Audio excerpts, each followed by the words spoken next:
Badan Meteorologi, Klimatologi, dan Geofisika melaporkan gempa dengan kekuatan magnitudo 5,7 terjadi di 85 km barat daya Banten pada pukul 20.07 waktu Indonesia bagian Barat pada Minggu 25 Februari 2024. Hal ini disampaikan BMKG melalui akun X @info_bmkg. Gempa tersebut terjadi di kedalaman 10 km dan tidak berpotensi tsunami.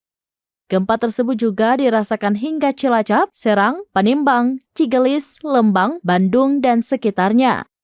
Hingga berita ini diturunkan, belum ada laporan gempa susulan atau kerusakan yang diakibatkan gempa ini.